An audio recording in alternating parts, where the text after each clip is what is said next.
Now, if you are thinking about scrapping your agency and just using AI and just using some of the cool tools that are available that can replace the people and the expenditure of those creatives, you might want to listen to this show because I've got the founder, co-founder, and CEO of a company called Noble Studios, who's joining me from Reno, Nevada, and he's run his own company for 21 years. So they've managed to survive as an entrepreneur, but also to help their clients thrive with creative advertising. My client today is Jarrod Lopiccolo. Jarrod, welcome to the show. Jim, thank you so much. I've been looking forward to talking with you today. So yeah, let's dive into it. Yeah, well, you and I had a few sort of reschedules, and you're a very busy man running Noble Studios. You've got offices in America, offices in the UK. I know you're thinking about expanding into the Far East as well sometime. But Jarrod, people are thinking about ROI on marketing. It's getting very confusing with AI. So I'd love for us to talk about AI and the impact on creativity and whether it really makes any entrepreneur creative. But before we do that, tell us a little bit about Noble Studios and why you've got over 70% of your clients still with you 5 years after you started the relationship, which is an amazing achievement, especially in agency land. Oh, thank you. Well, I think at the end of the day, it starts out with wanting to build deep, meaningful connections with other people. And as an entrepreneur, right, you usually have this gift or you have this, trade that you want to sell into, this demand that you see. And that's like step one. But then step two is about how you show up and how you actually treat clients. And when you build these deeper sort of meaningful connective relationships, you can sort of, work through those patches of stormy weather. And I always say like those fair weather, sort of entrepreneurs, they just don't last because it's impossible to be, especially on a 21-year journey, to not expect these ups and downs and to make mistakes and to, fall and skin your knees a little bit. And so I think it's really about showing up. So when our clients, when you ask them, why is it that they stay with Noble Studios? Oftentimes it starts with, well, we can just be honest with them. We can connect with them. They own our problems as if they're their problems. And then on top of it, you mentioned the word ROI, we really focus on providing that return on investment. And so a lot of times we don't talk about vanity metrics of sessions or, hits or likes or comments. We really get down to brass tacks, like conversions. We talk about selling more products, or if you're in the B2B space, downloading more demos and those things. So we really own at the very front end, what does a conversion mean to that company? And that's what we talk about when we have our monthly sort of reporting and insights is really about that ROI we deliver.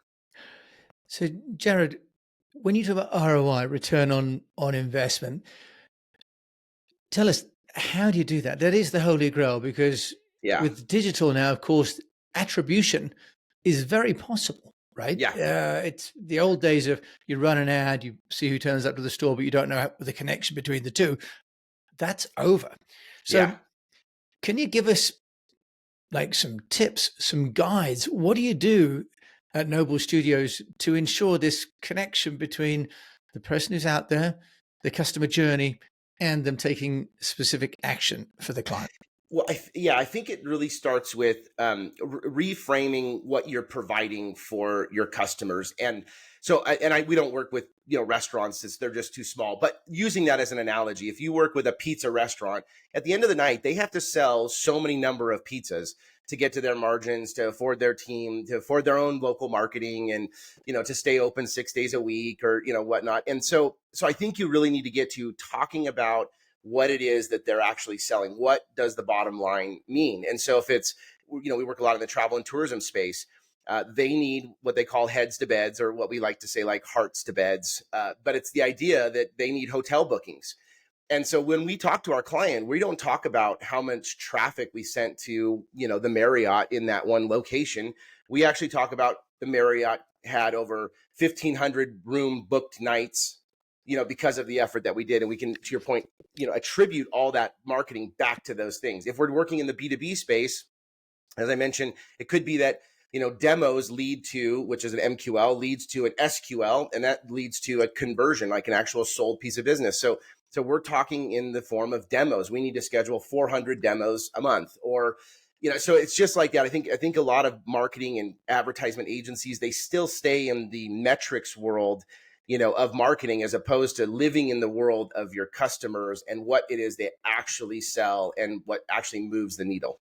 Jarrod, just help us though. You had an MQL and an SQL. For those of Yeah. us that are not living and breathing it Yeah. every day, Thank just you. help us with the terminology. Yeah, I like, it's an alphabet soup world that we all eat and drink all day long in the marketing world. So MQL stands for marketing qualified lead. So any sort of marketing effort that you do that draws, an actual invitation in for a conversation or whatnot, they call that an MQL. Once you have that conversation, if it is qualified, oh, they actually need our services, or they need, or they want to buy that demo, or they want to buy that product or buy that pizza, it moves to a sales qualified lead. And then the sales team actually has to carry it over the line and close that piece of business, whether it's in a contract or, like I said, it's a sold pizza or whatever it is. But yeah, MQL to SQL, then to a closed piece of business.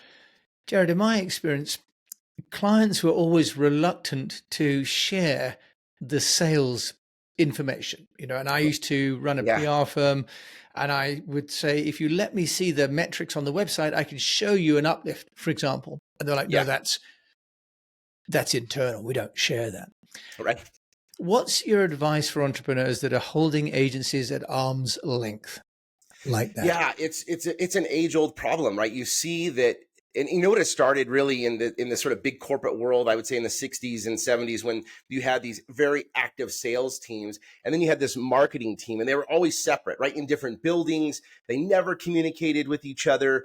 And the reality is they need to be hip to hip. And so anytime we take on a client, we always talk about, bringing the sales and marketing teams together. So we look at the sales activities and what they're doing. We look at the marketing and what they're doing, and we line those two up. And oftentimes what you'll find is that, when you're doing this sort of marketing tactics and you drive a lead, say, marketing qualified lead to the sales team, if you don't have that round trip feedback, if it doesn't come back and say, actually, they weren't qualified and you're not getting information, you're just going to keep driving those same number of marketing qualified leads, AKA unqualified, opportunities. So you really need to close that gap. And it takes a few months. It takes anywhere from like 3 to 6 months to really dial that in. And then once you get the sales and the marketing teams working in harmony, that's when you start to really mine those channels and mine those opportunities and those campaigns. And that's where the lift really starts to happen. So if I can sort of maybe take away from that the key insight for anyone listening to this is to let the agency in. If you have Yeah. them as a partner, treat them not as a supplier, but Yeah. as a real member of the team, right? Because I remember being so frustrated by that. And I can see as well, Jarrod, on your website, which is noblestudios.com, Yes. that you've got quite a range of services, and you've had the agency for over 21 years. So Yeah. credit to you for that. You've got everything from brand strategy to marketing analytics. Now, why are you not focused on just doing one thing? Because it's kind of Yeah. fashionable to have Yeah. one service, own that and be niche. But are you not following that advice, Jarrod? You've got a Well, large range of services. this is great. So as we extended into the UK with our office, which we did about 6 years ago, we decided you could either lead by service, by geo, or by vertical. And we decided let's lead by service, in the sense that we only wanted to be performance marketing in the UK. One, because you Brits are so damn clever and creative that we couldn't compete on that level of branding and wit. But also, that it is the way to do it these days, right? Because so many people are specialized and the industry is so wide and so deep, and everyone is somehow connected to marketing. Whereas 21 years ago, they weren't, right? It was really easy. You could do everything. You could do brand, you could do PR, you could do web, you could do all these things with a very small, team member set. And what we found, though, as we grew, when we can be that sort of record agency where we own all the creative, when we can own all the digital experiences and create websites and landing pages and meeting the users where they're at digitally, and then we can own the performance side, we're the most effective for our clients. I think if we were to start over today as an agency, I would probably go a lot more specialized. It's easier to focus your attention, your skill building, where you go for conferences, what conversations you have with clients. But because we started 21 years ago, it's natural that we have all these services. And so now we've built partners around these services as well. So when the core team hits capacity limitations or whatnot, we have this really great group of partners that we can bring to the table to extend those services that much further. Right. And I think my experience as well, Jarrod, running an agency myself for 25 years in Asia, Singapore and China and India, was this Right. quite large companies really want one vendor, right? Yeah. And they want to have, as you say, you mentioned an agency of record, which is what made me think of it. I work with people like Nortel and Philips, and they said, Jim, we just want you manage your suppliers. We want to have one meeting with one person who manages it. And in effect, you become their outsourced marketing director, don't you? And presumably, Jarrod, that's what you and your account team are playing as well, that role. And yes, and after being in market for 21 years and having all of this experience, the trust has been built for clients to come to us and say, listen, we want you to manage everything and we trust you to bring in. So, influencer marketing is not something we provide as one of our core services, but we've got many, many partnerships, and the client wants to go through us to carry paper, own the relationship, hold the accountability of those other partners. But I would say, again, starting out today, I'd probably go into one niche field. It's a lot easier to control and manage. And that depth of knowledge you need for each service line just goes deeper and deeper and deeper. And so what I think is if you were to start an agency today as a full service agency, it would be quite difficult. You'd be sort of 1 inch deep with 1 mile across. Jarrod, we've got to move a little bit into the conversation around AI. I started this at the beginning because if you like, providing strategic counsel and a portfolio of services to the client as you are, I think you're fairly safe because AI is not going to do that for anybody. Right.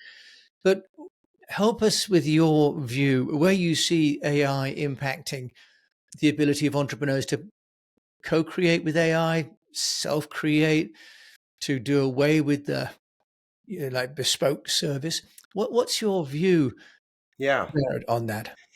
Well, so we've always been early adopters. I think that's one of the reasons why we did so well in those early days post .com boom was that people came to us and we were experimenting with HTML5 when only 2 companies in the world were messing around with it. And so, or I got to meet Jeff Hahn, who was the creator of a multi-touch, and now every single phone and tablet is all multi-touch. And so we've always been really close to this sort of what I want to call bleeding edge, but taking one step backwards and living in the leading edge. Because what we don't want to do is use our clients as sort of guinea pigs, as we say here in the US. But in terms of AI, when we started to see the rumblings of this coming about almost 2 years ago, we really thought, okay, let's treat this like any other technology revolution, any other tool advancement, and that let's lean in really hard. Let's understand it. Let's remove any sort of skepticism or, biases that we might have around it.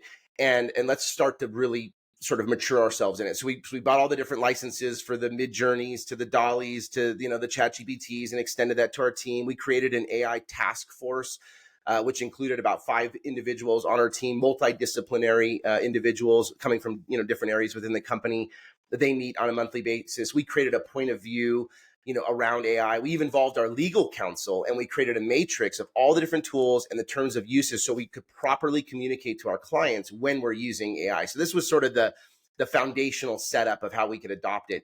Now, what's so great is, which everyone sort of experienced, is that AI has been acting as sort of an optimizer or an efficiency, time saver, right? Maybe even like a notch up in terms of quality. But what we're finding is that because we're so leaning into it hard, that it's actually giving us a lot more time to be creative, to experiment. We're pitching ideas to clients and we're able to generate imagery of what that potential campaign could look like, or ideas. We do a lot of photo shoots and video production shoots. And so we're actually creating, instead of just a set list that you would type up, we're using a photographer's set list. So we're actually pre-building all of the different photos of the people we want, the diversity that we need in there, the camera angles, all those things. And then we're exposing that to the client. We're getting sign off on that. And then we're working with the photography and videographer crews to say, okay, here's your shot list. Let's do it with real humans. And so it's allowing us to like really own a more of a creative process than just thinking of it as an efficiency tool. You did mention in there, Jarrod, about we're going to do the photo with real humans. Yes. Why does the client still need real humans? Because they've got all the illustrations, they've got the graphics. why not just go live with the renders? I mean, that's what people are now doing with avatars like from HeyGen or Synthesia, for example. Yeah, I think there's at some point there's a line that gets crossed, and humans and people just can see through that it's artificially generated, and so we're really trying to subscribe to the artificially assisted as opposed to the artificial generated, and there's something of value that this can't be created, that anyone else can't create this, and so there's this level of originality, this level of ownership. At the end of the day, competitors, when you're competing from one company to another, they want to be able to own something that can't be created on their own without the level of effort and strategy and thinking and foresight and expectations and measurables. And so I think, using it as a tool to build to a final product, but then the actual final product itself is human generated. I think there's a big competitive advantage to that approach. That's a great insight. Thanks for that, Jeff. And of course, I guess the other thing, Jarrod, is that we've got this issue where you don't necessarily own the IP rights if you've created it artificially. So you could end up with a photo shoot for a client that someone then sues you for. Yes. And thank you for bringing that up, Jim. That's why we created that matrix with our legal counsel, because we wanted to understand the terms and use and rights of these images that we are creating, or of this content that we are creating. And a lot of times, to your point, you don't own it in its full, context. Instead, you own portions, or you own a snippet of it. And the last thing we want to do is see the same, say, for instance, image that we generated that's on a billboard advertising, to come to Yosemite. And then all of a sudden we see that on a dentist office, or something like that. And so we've got to, just similar to the iStock photo days, right? Or the Getty Images days, you got to be careful that you want a limited use of that. And you don't want to sit there and maybe make that your hero image for your video, because, your brand is so important. It needs to stay original. It needs to connect with the audience. And so, so all those reasons are reasons to use the tool, but not have the finished product be totally AI generated. Jarrod, I'm gonna try and say your surname correctly, Lopiccolo. Yes, you've got it. Perfect, yeah. Lopiccolo. I apologize. I think I rather did an English trick on it earlier, which is sort of mispronounced. No, it worked. I'll answer to anything, by the way. So no. Yeah, well, I like to try and do service.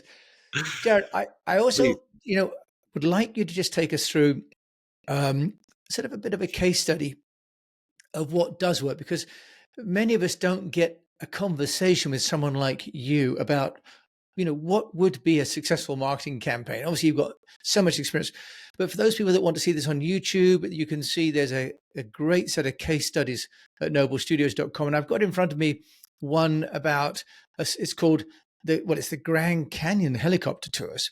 Yes. Jarrod, I wonder whether you could just give us some of the top line hallmarks of this campaign and why it works, so that we can learn what are the hallmarks of a successful campaign. Yeah, absolutely. Well, I think it starts with the brand. And if you think, the way I define a brand or see a brand is, it's the first experience you have with the brand, the last experience you have with the brand, and the worst experience you have with the brand. And so if you start with that as the foundation, that it's basically every time you have a touch point with the brand, it needs to be consistent and it needs to fulfill on your expectations. That leads you then into campaign work. And so the goal is, like, imagine you're in Las Vegas, and this is where Papillon is. You're in Las Vegas. You've heard about these Grand Canyon tours because they fly, I think, 38,000 flights into the Grand Canyon every year. They're the largest helicopter tour company in the world.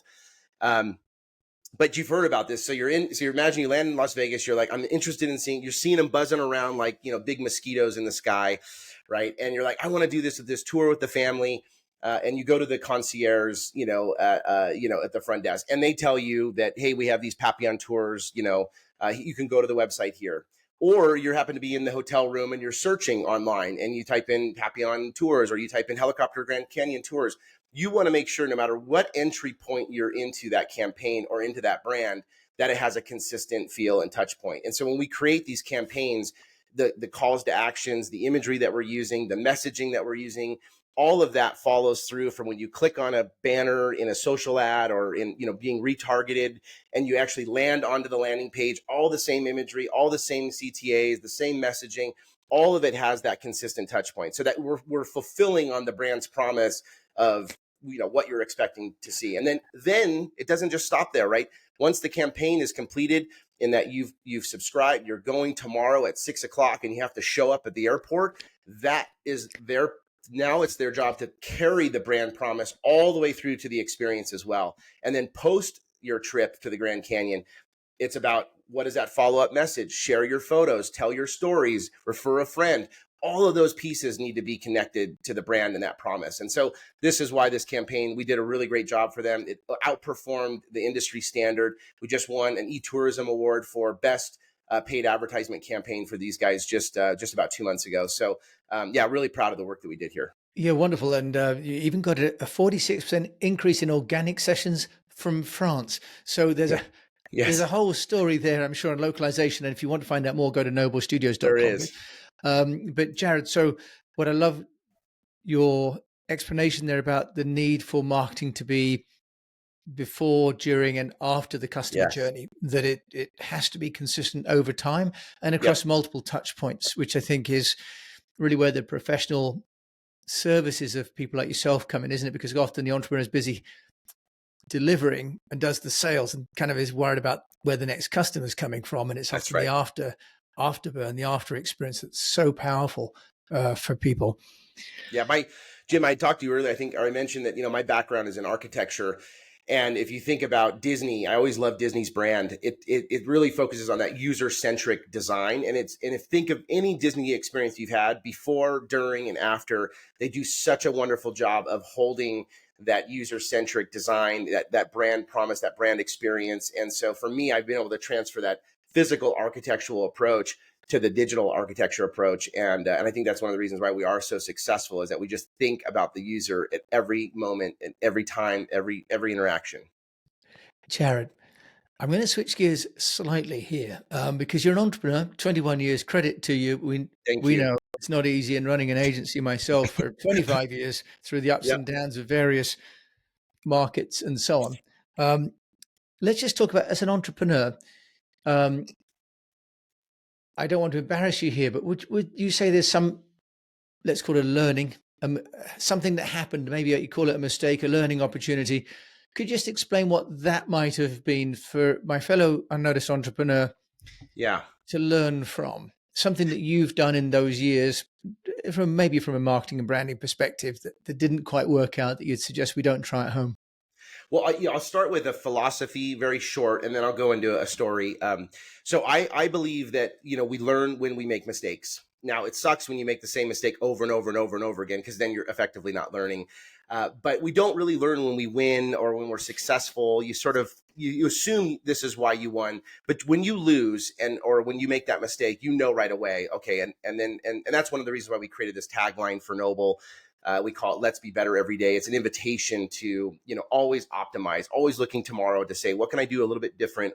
When we carry this in with our clients and such. So first, I would say that's a subscribed sort of mindset, and I encourage all entrepreneurs to really adopt that. That mistakes are okay, but you just got to learn from them and build systems and processes and things like that. Now I'll take you on a story that I think every entrepreneur does struggle with. And it's this concept of moving from a tradesperson to a business person, right? Like if you're a pizza maker, you were a great pizza maker, but now you want to own 10 restaurants. You can't be making and flipping pizzas anymore, And so we're about 5 years in, and I talked to a lot of entrepreneurs. This happens. I can remember it as if it was yesterday. It was December 5th, 2008. It was a Friday at 5 o'clock at night. And we have in the US, we have what's called the tree lighting ceremony in the small town, Carson City, that I live in which where Santa Claus comes down. And as he's coming down, the street, the main drag, all the lights turn on and the whole town comes out at 5 o'clock. And it's this big parade and everyone celebrates. And it's the kickoff of the holiday season. Well, this is, by the way, don't make this mistake if you're an entrepreneur. Do not set a deliverable at 5 o'clock on a Friday, because naturally it's Murphy's Law and it'll bite you in the butt. But we were sitting there with a big, really large client, Fortune 100 client. We have a deliverable. Season, who's my business partner, she's like, I'm going to run real quick, grab the kids from daycare, come back, and then we're going to go across the street and we're going to enjoy the tree lighting ceremony. This is a family tradition. So she comes back and okay, let's get going. We got to go before, the Santa comes down the street. My kids are 5 and 2. And I looked at her and I said, we're missing this deadline. I can't make it, and she just kind of, her eyes welled up and she just turned around and walked out. And And at that moment, I was stuck there with my hands in my heart, my heart in my hands, excuse me. And I just thought, what the hell am I doing? I'm choosing business over family. And every entrepreneur has these moments where you remember those moments where you had to choose business over family, and you always regret that. You'll never regret choosing family over business. And so, my team swiveled their chairs and they looked at me and they said, what the hell, Jarrod, what are you doing? Get out of here. We've got this, let it go. Like, let it go, let it go. And I thought, okay. So I left and I just arrived just in time. Lights went on. I'm crying, Season's crying, we're there. And it's just there was this pivotal moment to say, okay, we've got to create balance. We have to delegate. And in order to delegate, you have to, really kind of create a matrix, which is on the y-axis, you have like team readiness. And on the x-axis, you have importance of task. And if their readiness is high, they can handle any level of importance of task and you can delegate. If their readiness is low, well, then you can't, and you have to monitor it and walk them through. And so I think it aligns to mistakes because most entrepreneurs won't let go. They won't delegate. They won't build systems and processes. They won't transition from a tradesperson to a business person. And we would not be here 21 years if I was doing the same stuff, being a designer or a project manager or an account manager or being a strategist. Not everybody wants to be the CEO. So or a business owner. So that's what I would encourage everyone is like, subscribe to mistakes is where we learn. And then make sure you continue to develop new mindset, skill set, tool set to grow into that business person. Thank you for that lovely story. And I'm glad that you and Season managed to go down and enjoy the lives. I'm sure your kids will have appreciated that as well. And I guess you're also leaning into that concept of the Gerber E-myth, right? Risk goes that many of us start off as self-employed practitioners. Yeah. And over time, the people that burn out are those that don't graduate to be true entrepreneurs with systems and employees and trustworthy people. And you've, of course, expanded, which is then, as I know myself, 2 offices is more than twice as complex, right? Multiple offices multiplies the complexity sort of like to a power of 3 or 4. So you've plainly made that leap from being a self-employed to being a true entrepreneur, Jarrod, which is fantastic. Jarrod, if there is a book that I can ask you, or a blog, or a podcast that you'd recommend, what would that be? Yeah, there's this great book. It's called The Alchemist by Paulo Coelho, and I would say that as an entrepreneur, it's really about also the journey. Whereas I think a lot of us, we put ourselves in this future state and we negotiate with ourselves as to where we want to be. And the reality is the journey is actually probably more important than the actual end state. And so it's okay to set a waypoint, or a direction on the compass to go after. But I really think it's about enjoying the journey. And The Alchemist really talks about finding our own personal legend, and it's really all this journey. And yes, at the end, there's this reward for the journey, but it's really about the journey and the life lessons that we pick up along the way and stuff. So I highly encourage anyone. I read this book about every 5 years, and I find I pick something else out of it because the journey continues to change for us, especially as entrepreneurs. And so that would be the one I'd recommend. It's a really great book. Jarrod, and I'd recommend people get in touch with you. If they want to do that, Jarrod Lopiccolo, how can they find you? Yeah. So, I always say, go to our website, take a look at our case studies, read some of the thought leadership that we have on there, just so you get an idea of what we do and who we are. But and you can tell, I love being in conversations. I think everyone has some level of wisdom to offer and advice to deliver and give. And so just hit me up, direct message me on LinkedIn. You can find me there, Jarrod Lopiccolo, Jarrod Lopiccolo. Direct message me. Let's get into a conversation. Let's find something authentic that we can connect around. And then we'll sell each other shit, later. But don't do it off the bat. That's the only thing I ask is don't do it right off the bat. Like, if you're interested, you're going to want to find then have a real honest conversation. After that, you build a relationship, and then we naturally sell to each other. Jarrod, that's one of. I was kind of hoping you'd drop in sort of a free Papillon helicopter trip, because when I went to the Grand Canyon, we couldn't afford that. We walked all the way down, and we slept under some of those picnic tables at the bottom of the river there. Those were the days, I think, almost sort of before really helicopters were flying around. That's so great. Back in the 1970s, I was there. So, Jarrod, thank you so much for joining me on The Unnoticed Entrepreneur today with your great stories and insights. Jim, thank you so much. Appreciate being here today, and hopefully everyone got a little something out of it. So I'm absolutely sure that everyone will have done it. I know I did. And just to, sum up, if I can, my conversation with Jarrod, a couple of points, I think really for me, takeaways. One is that we really need to think about the brand experience in its totality, that marketing is not at just the beginning or just in the store or just after sales. It really all has to be joined up, but it also has to all be consistent. yeah. And it's the hardest thing and the most obvious thing, but it takes discipline and consistency of vision to do that. And I think this other point about mindset, that there aren't mistakes, there are learning opportunities, and that we've got to keep embracing those, because as entrepreneurs, the only way to grow a business is to grow ourselves. So thank you for joining me, Jim James, based here in the west of England in Wiltshire. Jarrod was in Reno in Nevada. And if you've enjoyed this, do please share it with a fellow unnoticed entrepreneur, because we don't want anyone to go unnoticed. And if you can leave a review on the show site, that would also be wonderful. Until we meet you again, just encourage you to keep on communicating.